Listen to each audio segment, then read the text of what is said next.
What's going on, guys? I'm Dylan. And I'm Travis. We're the 4-6 Boys, back again with our weekly movie review. And in this movie review, we are reviewing the movie Strangers Chapter 3. And might I say, I predicted this one, and I said that if this movie was even remotely decent, I would shave my head. And you still got your hair. And I still got my hair, so you can see how this movie review is going to go. Again, we won't spoil much about this movie, but we will tell you our honest thoughts about this movie. So, without further ado, let's get right into the movie review of Strangers Chapter 3. So, this movie starts, again, off where the last film left off. And not much happened in the second one. There was probably only, maybe 20 minutes of relevant plot in there, and it just was padding. And this is really no different. It feels like, again, nothing really much of substance happens in this movie. And realistically, the entire movie, I was just completely bored and disengaged from the entire story. The entire movie, I realistically felt myself not caring about the plot or the story or the characters of the entire movie. It's a bad movie when you know you don't care about the main girl or character in the actual movie. Going on that whole thing with the characters, the biggest thing is that, like the previous films, the characters just keep making stupid decision after stupid decision right after the other. I am under the mindset that I am okay with a horror movie character making a few mistakes, because I can understand that when you're in a heightened state of mind like that, you're not thinking clearly and you're going to automatically make poor decisions because you're scared. I can understand that. But when you make a stupid character decision all the time, that is completely unrealistic. And the main actress herself, she's fine. I wish she was in a better movie, but unfortunately, when you have the same script writing team as the previous two films, you can't really make chicken salad out of chicken shit. And it's not just the characters that make dumb decisions. The killers make stupid decisions this time. I won't get into specifics because it's kind of a you have to see it to believe it.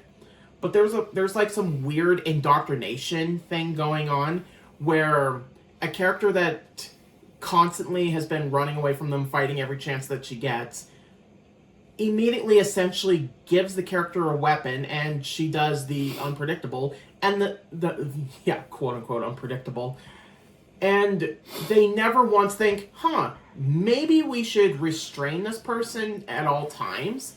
But no, they keep making the same stupid decision, and they don't reprimand her. She's allowed to do this stuff. I have to talk about, this movie took about $8 million to make, and the production value for this movie, it just wasn't there for me. Everything, to me, it obviously had a more dark, ominous tone to it, but everything just looked bad to me, if that makes sense. I didn't really mess with the production for this movie. I just didn't think the production value for this movie was good, really at all.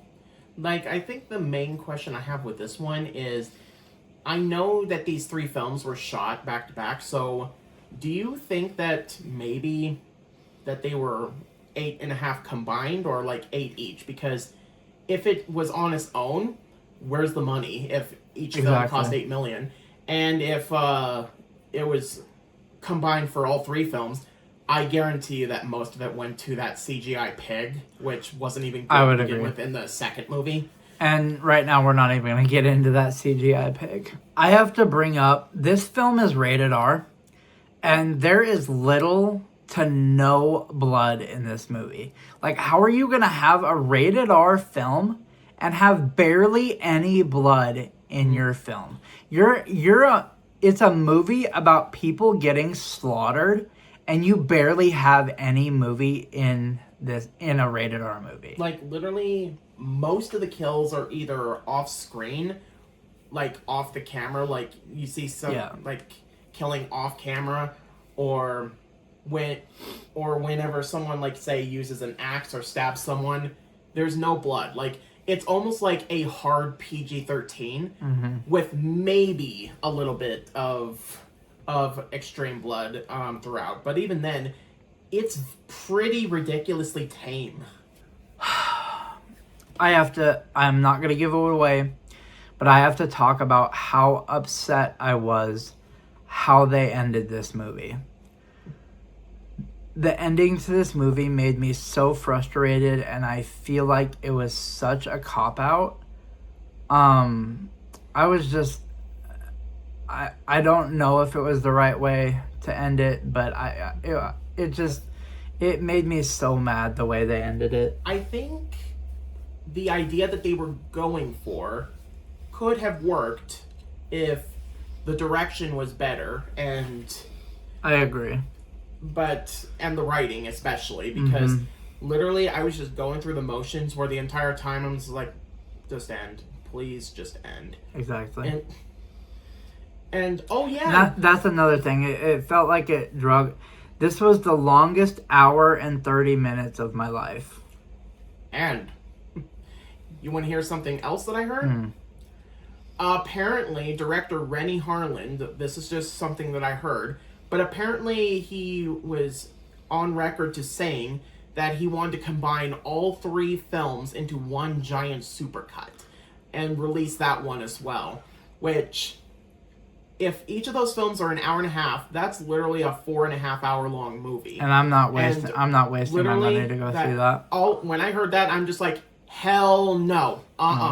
Like, just to put that in perspective, 4.5 hours longer, or long film, that is longer than not just your average 2-hour film or 2.5 hour film, longer than Wolf of Wall Street, Avengers Endgame, The Brutalists, and the extended cut of all the Lord of the Rings films.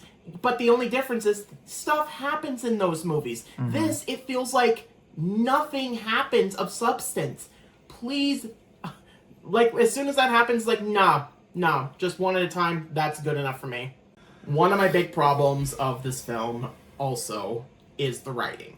It was a problem in the previous 2 films, but there are moments in here where they tried to act deep and philosophical, but failed spectacularly. I'll give an example. There's a part where their couple characters are talking about moralities and rights and all that. And then they bring up the whole Cain and Abel situation, where there's a line where they're like, why did God allow Abel to be killed by Cain? And Kara's just going, I don't know. Maybe God just likes to watch. And it's like, first off, the acting in that scene was way over the top for that situation. It was, yeah. Second of all, that line is not as smart as you think. Like basically it's one of those things, and it doesn't go anywhere. That's the main problem. I'm just flabbergasted about how someone wrote that line.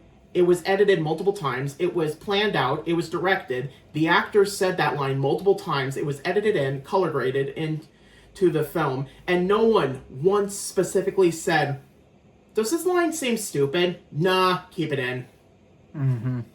All I can say is if you're wanting to see this movie, Godspeed, because I don't wish anything about all 3 of these movies, I don't wish upon any of my worst enemies. Like, literally. I don't recommend any of these 3 movies to anyone. They are badly written. They're badly directed. I feel bad for the actors in the movie because they seem like they're doing a bad job acting, but realistically, it's just bad directing. And I always say bad actors, there's no such thing as bad actors. It's just bad directors. I truly believe that, and that's another case with this movie.